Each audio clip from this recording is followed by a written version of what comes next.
Greetings everyone and welcome back to 365 Days of Prog. Today we're going to be reviewing the album Windchase by the band Sebastian Hardie. Hi, my name's Naomi. I'm an avid progressive rock fan, but I'm a long ways from knowing all the prog albums out there. But this year, I'm gonna give it a try. This is 365 Days of Prog. Yeah, for anyone who doesn't know this band, this is in fact a band. Yeah, the name Sebastian Hardie. You know, Sebastian Hardie, the person that created this music. Well, no, not a person, actually 4 persons. And yeah, it's a pretty interesting thing. Anyway, here's some of my favorite bits from this album.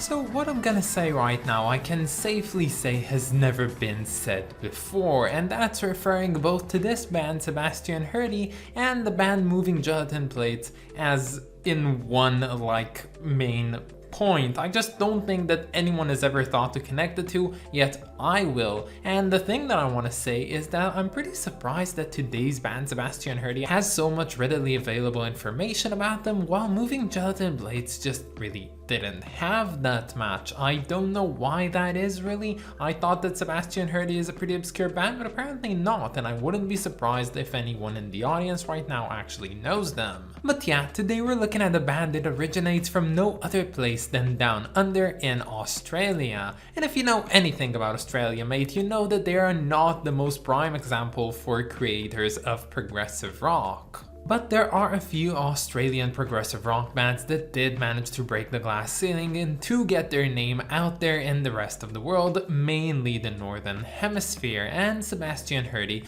was definitely one of them. But who are Sebastian Hardie? And as I said, not a singular person, this is a band. Well, this is a band that started off all the way back in 1967, and actually formally they called themselves before Sebastian Hardie Blues Band, but later on they would go on to change this. But at the start, this band started off in Sydney, and they were basically what you might expect, a blues and soul band. But in early 1968, the band actually broke up, but later that year its founder, called Graham Ford, decided that he wanted to give it yet another chance, so he formed a new lineup for the band consisting of entirely new players other than him, and they started off making music once again. Now, making music might be a bit of an overstatement. This was definitely one of those bands that would cover mainly popular artists of the genre they were representing, and by far, as I said, they were doing R&B and soul, but with this re-emergence of their new lineup, they decided to change their name to just Sebastian Hardie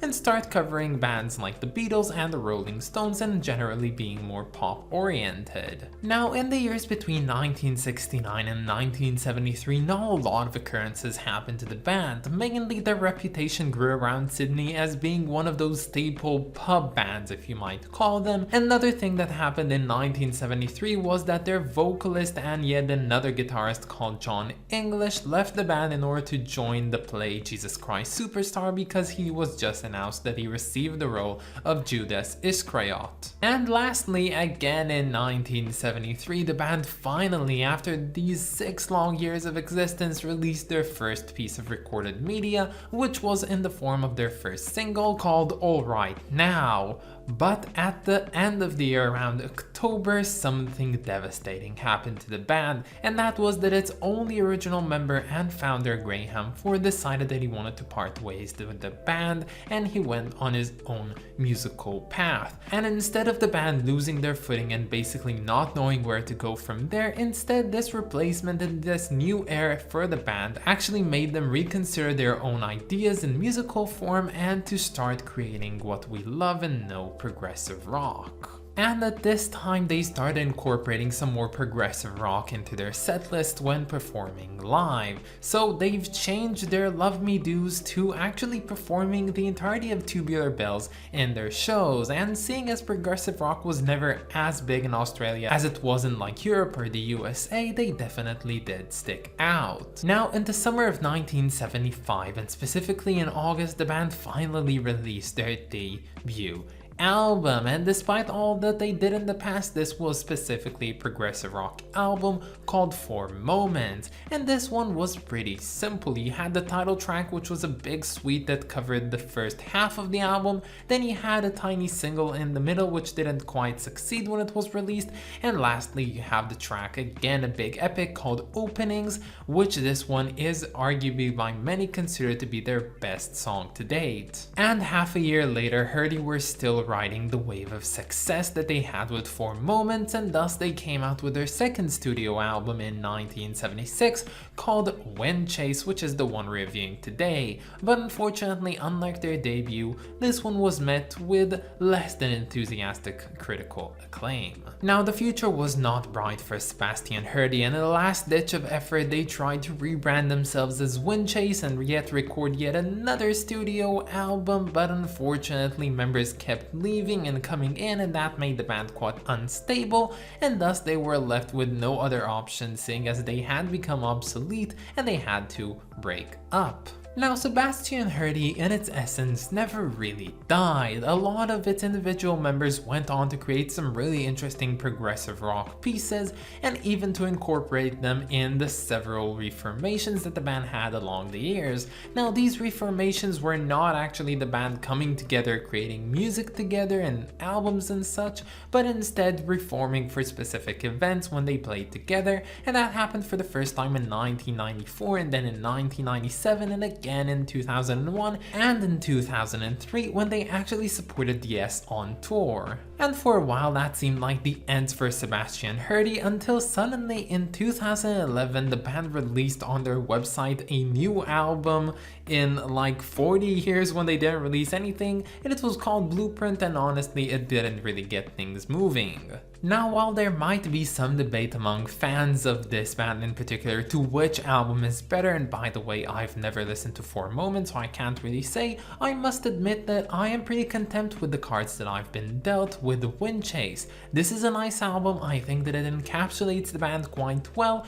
and what I hear I like despite it not being too varied. You know, sometimes I listen to albums, specifically most of them associated with Steven Wilson, which to me sound like they're just redundant and they repeat themselves and they don't do anything new, and I think to myself, why do people like this? But then I listen to an album like Windchase and I can definitely say that this album doesn't really go in many directions. It just establishes what's comfortable for the band, being mainly a pretty guitar-led band with some keyboards and honestly just being kind of roaming around in the desert, listening to music that repeats onwards and onwards, and I like it despite the fact that I know that it's not too effervescent in any way. Like, yeah, I can hear the Yes influences and the Genesis influences, and how can I not say that everything is just wrapped up with this King Crimson aesthetic to it. I think that it's nice, but honestly it's not anything to write home about. I did quite enjoy the opening title track for this one, but honestly even that one was too long, and everything that came after it was good, but it was also pretty much copying the title track, just trying to make it not seem too obvious. So yeah, all in all, this is a pretty nice album, and I'd love to own a physical copy of this one so I can plop it on the turntable and put it on as I do different than other things around the house. I'd love to hear it like that, but when it comes down to an album that I would want to sit down with and dwell into, I think I can pass on this one. This is an interesting one because on the one hand I like this cover, but on the other hand I really can't tell you why that is. I think that when it comes to the pros of this cover, I'd have to say that the colors, they're stunning, they look so good, they're distinct, and overall the composition is well balanced, and I truly like that. But when it comes to the cons, I don't really get why they had to put the band logo so drastically apparent on here. Like, it could have been smaller and it could have honestly looked different. I don't think it's such a great band logo to begin with, but why does it have to take so much of the screen? Like, just imagine this one with the original picture. It would look amazing, it would look so good. Even a bit of text, you know, just to say the name of this album in the band, I'll be fine with that. But this is too much. So while I did like this album, I think that overall it's a bit too stale for me, and thus it's gonna get a pretty stale rating of 7 out of 10. But that's about it, guys. I hope that you enjoyed this video, and stay tuned for tomorrow because we're gonna be listening to Storm Corrosion by Storm Corrosion. I of course want to thank my lovely supporters over on Patreon, so thank you so much to Clay Warner, Wrist of Kings, and Lindsay Haycox. You guys are just the best, and if any of you want to support me over on Patreon, you can find the link down in the description or in my about page. But that's about it, guys. Have a wonderful day, and I'll catch you all tomorrow. Bye, guys.